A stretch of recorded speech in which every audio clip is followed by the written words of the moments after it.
Bonjour, j'ai fait ma carrière professionnelle dans une entreprise d'assurance. Je ne dirai pas le nom pour ne pas faire de publicité. Et de par ma profession, j'ai été au contact des problématiques relatives au domaine de la santé. La taxe lapin. Ah, en voilà une idée.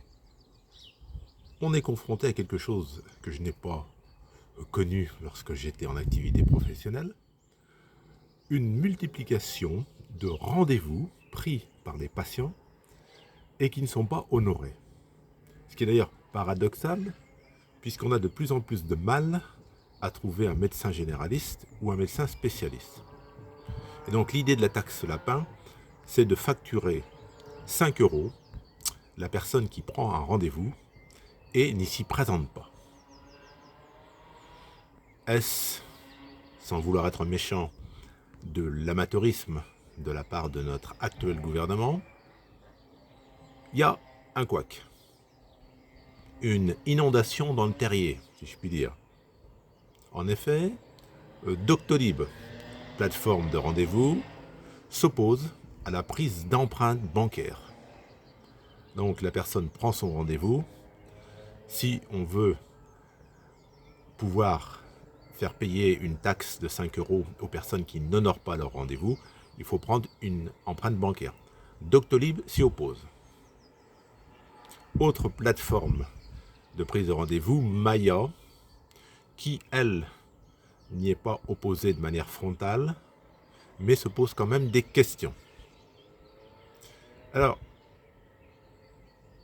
quand j'étais en activité professionnelle, on n'avait pas cette problématique de rendez-vous non honorés. Alors, il y a toujours eu des gens impolis, mais ça n'avait pas l'ampleur que ça a aujourd'hui.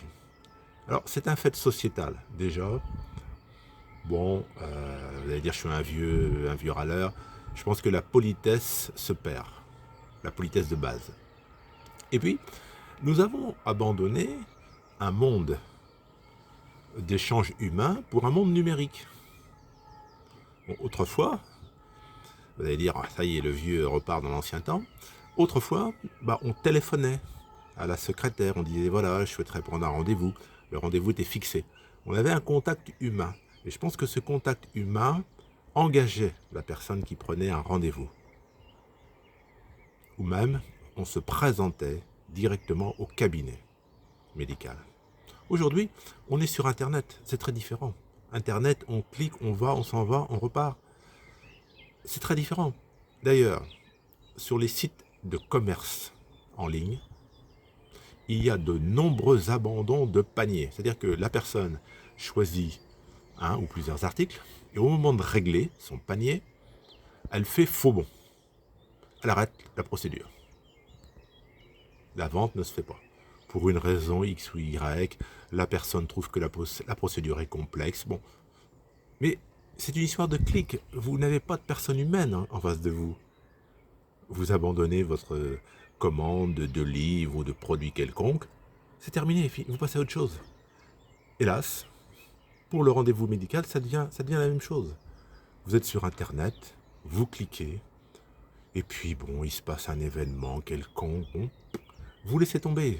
Les gens ont pris l'habitude de ces relations totalement inhumaines, artificielles. Et donc, un clic et puis on oublie. C'est triste. Alors, est-ce qu'il y a un bien fondé de cette taxe? Sur le fond, moi je trouve que c'est tellement impoli de ne pas honorer un rendez-vous. Je ne suis pas par principe opposé. Je pense que ça peut responsabiliser les gens. Mais en pratique, comment va-t-on faire payer? Il y aura le principe aussi des explications. Bon, la personne peut être empêchée. Bon, je prends l'exemple, par exemple, d'une personne qui est victime d'inondation. Bon, elle est obligée d'abandonner sa maison. Elle a peut-être autre chose à faire, d'autres préoccupations que de penser à ses rendez-vous médicaux. C'est triste, mais c'est comme ça. Bon, la personne a été obligée d'évacuer sa maison. Elle est réfugiée ici ou là, dans un gymnase, ou je ne sais où. Bon. Il faudra prendre en compte certaines explications qui seront valables pour ne pas appliquer la taxe lapin. Moi, je reviens à ce que je disais en début de vidéo, sans vouloir accabler le gouvernement, je pense que quand on lance une nouvelle mesure, on devrait en amont réfléchir avec les différents acteurs, travailler, présenter quelque chose de sérieux. On a l'impression, et là, je rejoins ce que je vous disais, le numérique, un clic, et puis bon, on verra bien, on arrête si ça ne va pas. On a l'impression que cette réforme, elle a été lancée, oui, bon, bah, oui, peut-être ça marche pas, c'est pas bien, bon, bah, on va voir, on va y réfléchir, ça grogne ici et là.